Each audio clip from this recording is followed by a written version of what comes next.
Pramugari mengucapkan kata-kata kasar untuk menakuti si pemuda. Dia pasti gila karena terobsesi dengan wanita.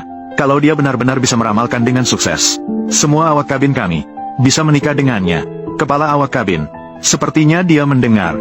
Mendengar, lalu apa? Kau pikir aku takut padanya? Berani membuat masalah. Saya akan segera meminta petugas keamanan untuk menangkapnya. Namun ketika pramugari pingsan di pulau terpencil, setelah si pemuda membuka pakaiannya, baru diketahui, ternyata semua yang dikatakan si pemuda adalah benar. Ternyata si pemuda adalah seseorang yang bereinkarnasi. Di kehidupan sebelumnya, pesawat mengalami badai petir, yang membuat mereka terdampar di pulau terpencil. Tunangan menggoda pewaris kaya, tidak hanya merampas semua harta si pemuda, juga ingin membunuhnya di pulau terpencil. Pada saat itulah tsunami tiba-tiba datang.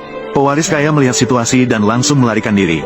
Namun saat berbalik, dia menemukan tunangan si pemuda telah ditangkap mati oleh si pemuda. Ketika keturunan kaya datang untuk menyelamatkan, dia juga ditahan oleh pria muda dan tidak dilepaskan. Dia ingin mengakhiri hidup bersama pasangan anjing ini. Maka keempat orang itu tenggelam dalam tsunami. Saat-saat terakhir hidup, pria muda bersumpah jika ada kehidupan berikutnya, dia tidak akan pernah naik pesawat itu lagi. Dengan pembalikan waktu, pria muda dilahirkan kembali.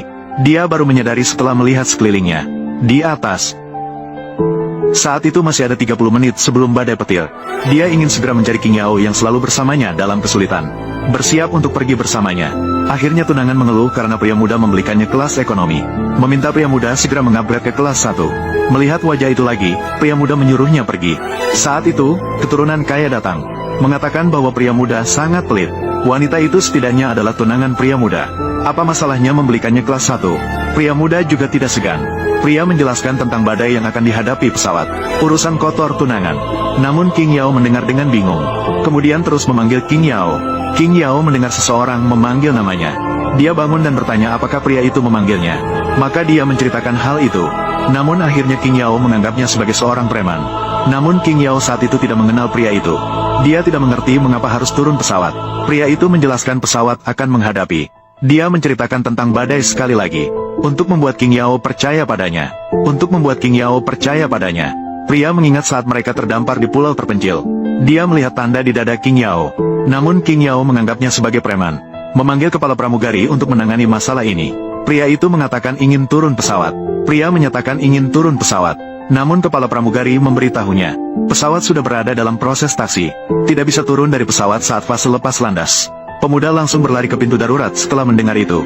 Namun dia menyadari tidak bisa membukanya. Pramugari meminta pemuda kembali ke tempat duduknya berkali-kali. Melihat pesawat sudah lepas landas, dia sadar akan terdampar di pulau terpencil. Pemuda pun bersiap-siap. Di pulau terpencil dengan tingkat pencemaran air yang tinggi, kebutuhan yang paling mendesak adalah sumber daya air. Pramugari, saya ingin membeli semua air di pesawat. Semua air. Apakah kamu benar-benar berpikir pesawat akan mengalami badai petir? Mau menyiapkan persediaan. Jangan bilang tidak akan ada badai petir. Meskipun memang ada, itu untuk menyiapkan makanan, bukan untuk air. Memang benar, di pulau terpencil ini penuh dengan air. Kenapa? Air laut yang telah didistilasi tidak cukup untuk diminum. Saya tidak bisa menjual air kepadamu. Mengapa? Minum air di pesawat disiapkan untuk semua penumpang. Lagi pula, meskipun saya menjual kepadamu, kamu juga tidak punya tempat untuk menyimpannya. Tidak ada tempat untuk menyimpan. Saya ingin membeli semua kursi kelas 1. Setelah mengalami badai petir, kelas 1 masih utuh. Bisa digunakan untuk menyimpan air. Chu Feng, kali ini sudah paham. Mari kita naik kelas 1. Tadi tidak keras, kenapa jadi menyerah begitu cepat? Cepat bayar. Aku belum pernah naik kelas 1. Beruntung kamu tahu diri. Namun, saya tidak akan melakukannya. Tidak akan memaafkanmu begitu saja. Bangun, Liu Ruyan. Apa yang kamu pikirkan?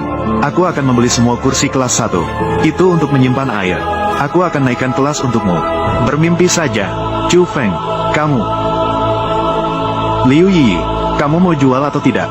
Kepala pramugari. Aku rasa lebih baik jangan memprovokasinya. Kalau tidak, dia akan marah lagi. Baiklah, aku bisa menjualmu air. Tapi kamu harus menjanjikan padaku. Tidak boleh membuat masalah lagi. Saya berjanji kepada Anda. Gunakan kartu kredit. 100.000.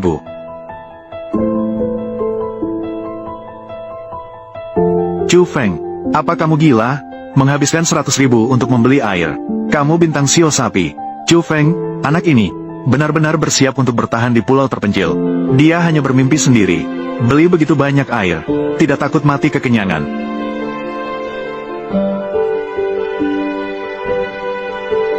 Hanya tersisa 10 menit. Waktu hampir habis. Aku membutuhkanmu sekarang. Tolong bawa semua air ke kabin kelas 1. Tuan Chu, kami adalah awak kabin, bukan manusia air. Kami hanya bisa memberikan Anda satu kereta dorong kecil. Lihatlah, bahkan kepala kabin pun tidak mau mengurusinya.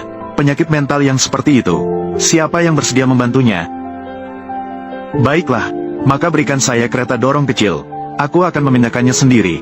Orang gila, Liu Ruyan. Ketika sampai di pulau terpencil, kamu akan berlutut. Tolong beri saya air. Chu Feng, kalau begitu, biar saya yang membawanya.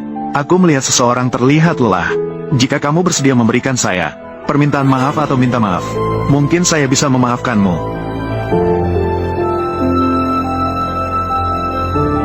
Masih ada 7 menit. Pesawat akan mengalami badai petir. Saat itu tiba, aku akan membiarkan kalian semua berlutut dan minta maaf padaku.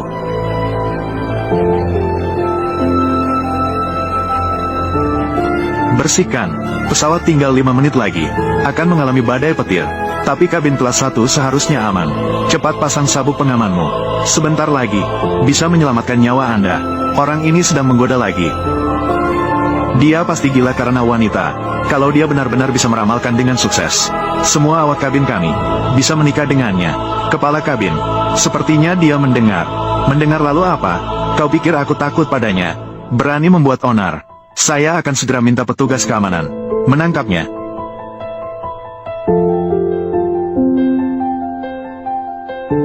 Tangkap dia, tangkap dia. Namun tentang saran sabuk pengaman, dia benar. Nyonya Su, silakan pasang sabuk pengaman Anda. Chu Feng, sampai di pulau, pastikan memberi saya botol air. Masih ada 3 menit, harus mempercepat.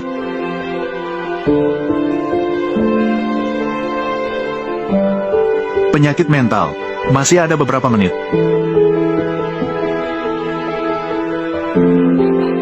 Masih ada 1 menit, masih ada waktu. Mulai bermain dengan hitungan mundur, membuat kita semua tegang.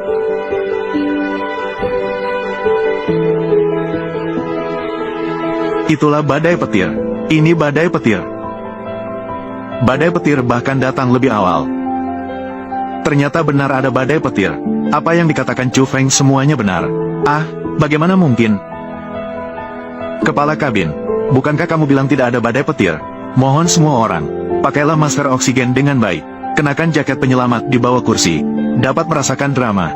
Cepat, selamatkan aku. Pergi. Tidak bisa. Pesawat akan segera jatuh.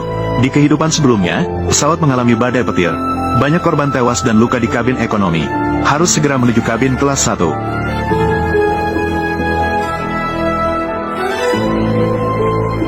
Chu Feng, berikan tanganmu padaku. Apakah selama hidup ini, bahkan tidak bisa pergi ke pulau terpencil, akan mati di kabin ekonomi? King Yao, apa yang kamu lakukan? Bertahanlah sebentar. Jangan lepas sabuk pengaman. Bertahanlah sedikit lebih lama. Berikan tanganmu padaku.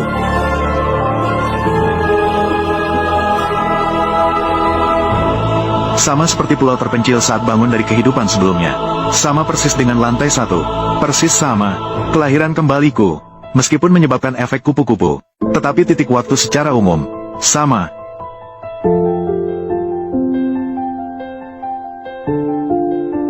Tsunami akan datang.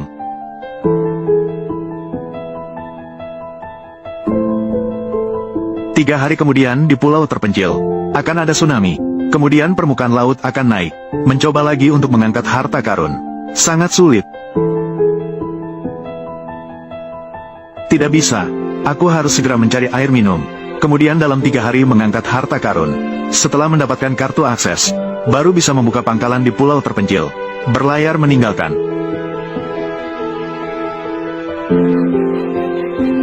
Kido. Tidak bisa sampai ke kabin kelas 1 tepat waktu. Titik pendaratan saya berubah menjadi makanan. Tapi untungnya ada air untuk membersihkan. Pramugari Liu Yi. Yi, Yi, bangunlah. Yi Guan.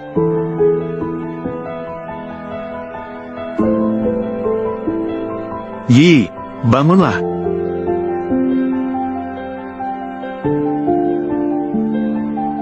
Hanya napas yang lemah. Apakah karena kehilangan darah terlalu banyak? Sepertinya saya harus